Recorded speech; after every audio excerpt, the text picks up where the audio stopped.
আসসালামু আলাইকুম। আজ আমরা আলোচনা করতে যাচ্ছি সিএসএস এর একটি মোস্ট গুরুত্বপূর্ণ টপিক টেক্সট সম্পর্কে। টেক্সট সিএসএস এর খুবই একটি গুরুত্বপূর্ণ ইম্পোর্টেন্ট টপিক কারণ হচ্ছে টেক্সট ছাড়া কোনো ওয়েবসাইটের কোনো ভ্যালুই নেই। টেক্সট ছাড়া সকল ওয়েবসাইটই ভ্যালুলেস। অর্থাৎ টেক্সটই হচ্ছে যে ওয়েবসাইটের ভাষা, নাকি?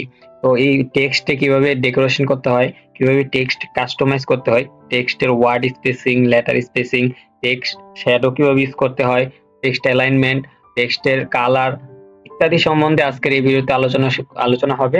তো ভিডিওটা একটু বড় হবে, মনোযোগ সহকারে দেখবেন। তো চলুন শুরু করা যাক।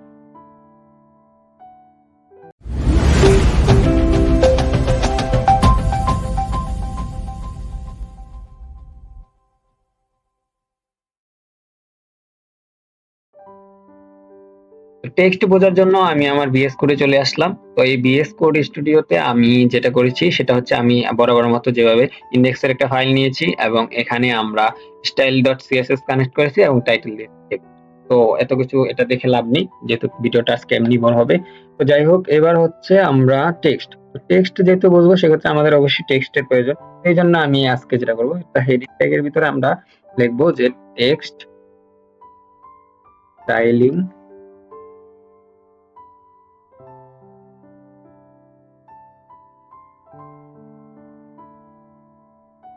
টেক্সট স্টাইলিং দিয়ে দিলাম। তো এবার আমরা আরেকটা দিই, আরেকটা অ্যাঙ্কর ট্যাগ নিয়ে নিই কারণ এটা অনেক গুরুত্ব আছে। টেক্সট এখানে আমি দিয়ে দেব হ্যালো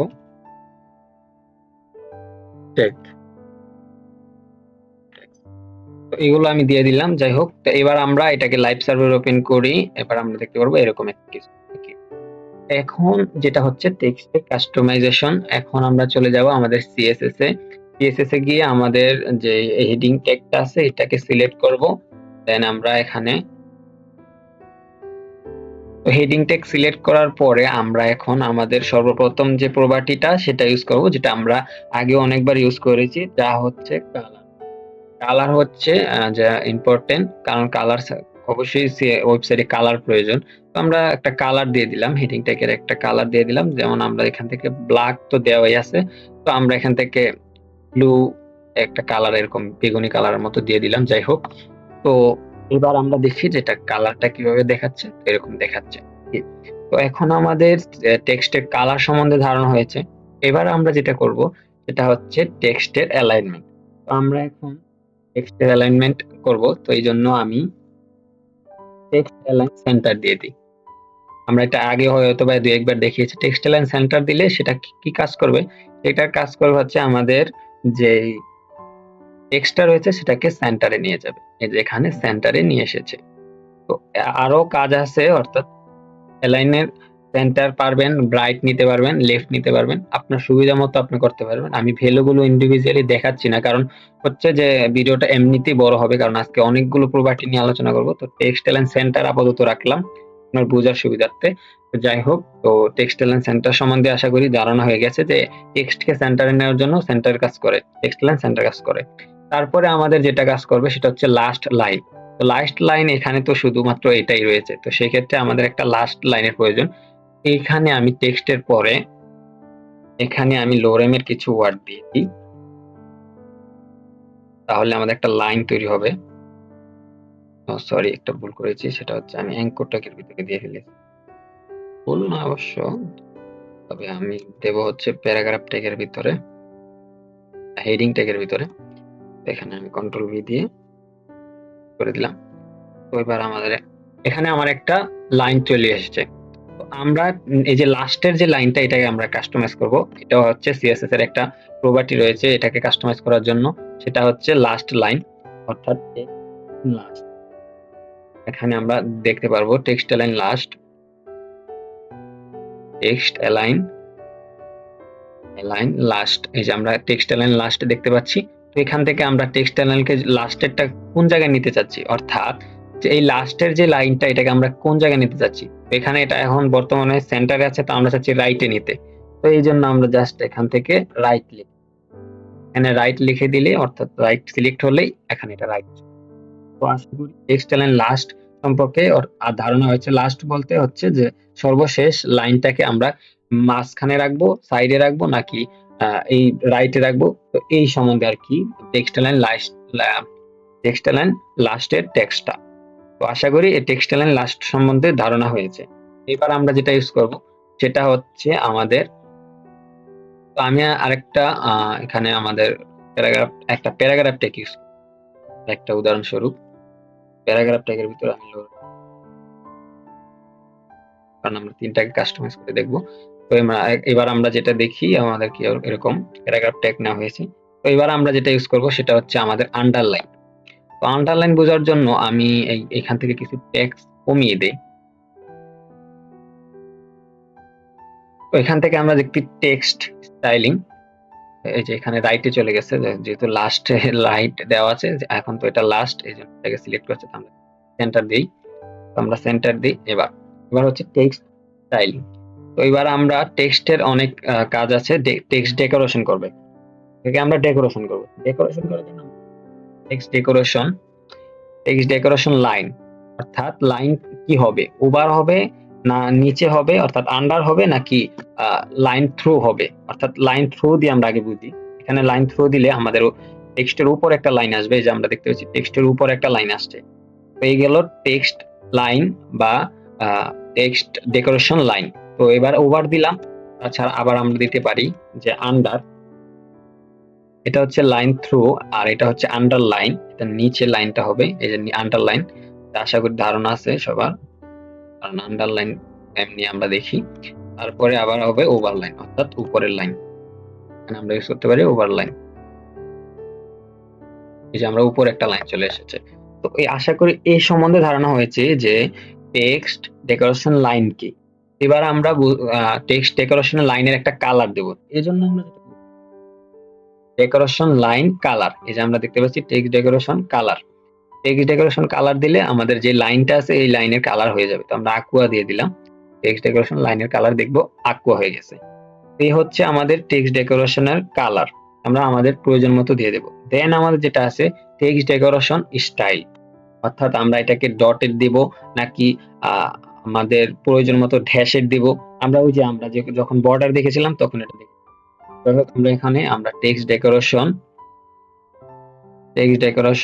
স্টাইল এই যে সিলেক্ট করলাম, এখান থেকে আমরা ডটেড দিয়ে দিলাম। তাহলে দেখবো যে আমাদের যেই আন্ডারলাইন বা ওভারলাইনটা রয়েছে সেটা ডটেড হয়ে গেছে। তো আশা করি বুঝতে পেরেছেন যে টেক্সট ডেকোরেশন ডটেডটা কিভাবে কাজ করেছে। তো অর্থাৎ স্টাইলের ভিতরে ডটেডটা কিভাবে কাজ করেছে। এই ডটেড দেওয়ার জন্য আমরা টেক্সট ডেকোরেশন স্টাইল ইউজ করব, আর এটা টেক্সটের ডেকোরেশনের লাইন দেওয়ার জন্য, অর্থাৎ লাইনের কালার দেওয়ার জন্য আমরা টেক্সট ডেকোরেশন কালার ইউজ করব। আর টেক্সট ডেকোরেশন লাইন দেওয়ার জন্য আমরা লাইন ইউজ করে আমরা যে ওভারলাইন দিতে চাই, ওভার থ্রু দিতে চাই বা আমরা আন্ডারলাইন দিতে চাই সেটা আমরা দিয়ে নিব প্রয়োজন মতো। আশা করি text decoration line colour style সম্বন্ধে ধারণা হয়ে গেছে। তো আরেকটা যে প্রপার্টি আছে সেটা হচ্ছে যে আমি যে অ্যাঙ্কর ট্যাগটা কেন নিয়েছি সেটা হচ্ছে আমরা যখন অ্যাঙ্কর ট্যাগ নিব তখনই আমরা দেখতে পাবো যে অ্যাঙ্কর ট্যাগের নিচে একটা আন্ডারলাইন অটোমেটিকলি সাজেস্ট করে, অর্থাৎ শো হয়ে থাকে। তো এই আন্ডারলাইনটাকে হিডেন করার জন্য, অর্থাৎ আন্ডারলাইনটাকে নান করার জন্য আমাদের টেক্সট ডেকোরেশন নান, আমরা আন্ডারলাইনকে অর্থাৎ অ্যাঙ্কর ট্যাগকে সিলেক্ট করলাম, এখানে আমরা ডেকোরেশন নান করে দিলে আমাদের আন্ডারলাইনটা চলে যাবে। এখান থেকে আমরা আন্ডারলাইনটা নান করে দিলাম, আন্ডারলাইনটা চলে যাবে। এখানে দেখতে পাচ্ছি যে এখানে কোনো আন্ডারলাইন নেই, আমাদের জাস্ট ট্যাগটা দেখাচ্ছে। এটা অবশ্যই প্রয়োজন, কারণ এই ক্ষেত্রে টেক্সট ডেকোরেশনটা বেশি ইউজফুল, এখন বেশি ইউজ করা হয়। তো টেক্সট ডেকোরেশন নাম সম্বন্ধে আমাদের ধারণা হয়েছে। তো এবার আমরা যেটা করব সেটা হচ্ছে আমাদের টেক্সট ডেকোরেশন নাম বোঝা হয়েছে, টেক্সট ডেকোরেশনের line, text decoration colour, text decoration style বুঝতে পেরেছি। তো এবার আমরা যেটা করব সেটা হচ্ছে আমাদের টেক্সটের, এবার আমরা আমাদের টেক্সটের স্পেসিং করব, অর্থাৎ আমাদের ওয়ার্ড স্পেসিং হবে, লাইন স্পেসিং হবে, লাইন হাইট হবে। তো এই জন্য আমরা লাইন হাইট প্যারাগ্রাফ ট্যাগটা নিয়েছি লাইন হাইট বোঝার জন্য। আমরা প্যারাগ্রাফ ট্যাগটাকে সিলেক্ট করি। তো আমরা আগে দেখি এটা লাইন, তো আমরা এটা লাইন দেখতে পাচ্ছি, অর্থাৎ এখানে কোনো লাইন হয়নি। তো আমরা এখানে লাইন তৈরি করে নিই আগে, যেহেতু আমরা লাইন বুঝবো এই জন্য আমি ওয়ার্ড নিই, এটা করে দিই, লাইন চলে এসেছে নাকি। তো এই লাইনটার কতটুকু স্পেস হবে, তো এই জন্য আমাদের লাইন হাইট, এখান থেকে আমরা লাইন হাইট দিতে হবে প্যারাগ্রাফের। মানে যদি আমরা লাইন হাইট দেই, তো আমরা লাইন হাইট দিলাম, আমরা বোঝার জন্য জাস্ট দিচ্ছি।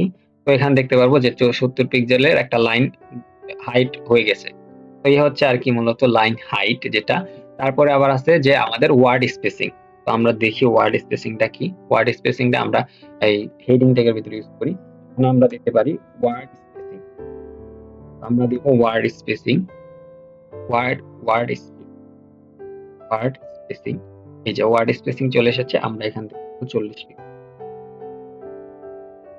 আমরা দেখতে পাবো যে একটা ওয়ার্ড 40 পিক্সেল থেকে সরে গেছে, অর্থাৎ 40 পিক্সেলের স্পেস তৈরি হয়ে গেছে মাঝখানে।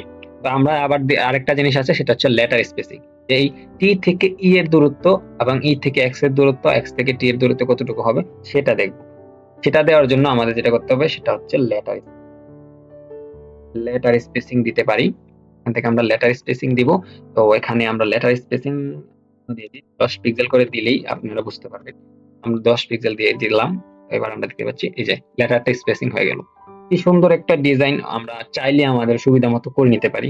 এই যে আমরা লাইন স্পেসিং, লেটার স্পেসিং বুঝলাম। ওই হচ্ছে আমাদের যে স্পেসিং এর যে বিষয়টা আছে কাস্টমাইজের, এটা আমরা টেক্সটের কাস্টমাইজ শিখলাম, ওয়ার্ড স্পেসিং, লেটার স্পেসিং এবং লাইন হাইট সম্পর্কে। এবার আমরা যেটা লাস্ট সর্বশেষ সেটা হচ্ছে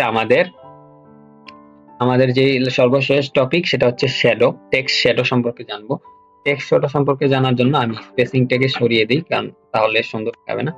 টেক্সট শ্যাডো একটা ইজি, যাই হোক আমরা এখন টেক্সট শ্যাডো দেওয়ার জন্য আমরা জাস্ট টেক্সট শ্যাডো লিখবো। দেন আমরা এটা প্রথম যেটা কাজ করবো সেটা হচ্ছে উপর নিচে 60 পিক্সেল দিলাম, 60 পিক্সেল না 6 পিক্সেল, 6 পিক্সেল দিলে বেশি হয়, 2 পিক্সেল দেই পিক্সেল। ডানে বামে আমরা 2 পিক্সেল দিয়ে দিই। এখন যদি কোনো কালার না দিই, অটোমেটিক একটা কালার সাজেস্ট করবে, অর্থাৎ ওর যে কালারটা আছে সেই কালারটা নিয়েই কাজ করবে। আর আমরা যদি চাই যে কালার দিতে, তারপরে আমরা এখানে কালার দিয়ে দিতে পারবো। যেমন আমরা রেড দিই তাহলে এটা রেড শ্যাডো তৈরি হবে, এখানে একটা রেড শ্যাডো তৈরি হবে। তো টেক্সট শ্যাডো সম্পর্কে আশা করি ধারণা হয়েছে। এই হচ্ছে আমাদের মূলত টেক্সটের যে এলিমেন্ট গুলো, প্রপার্টি গুলো ছিল, আমি সবগুলো নিয়ে আলোচনা করেছি। আমি হয়তোবা দুই একটি প্রপার্টি যেগুলো এতটা ইম্পর্টেন্ট না সেগুলো আমি বাদ দিয়েছি। আর মোস্ট ইম্পর্টেন্ট যে টেক্সট গুলো আছে আমি সবগুলো নিয়ে আলোচনা করেছি। আশা করি অসুবিধা হবে না। তারপরে বুঝতে অসুবিধা হলে জানাবেন, সমস্যা নেই। তো আজ এই পর্যন্তই, দেখা হবে পরবর্তী ভিডিওতে। আল্লাহ হাফেজ।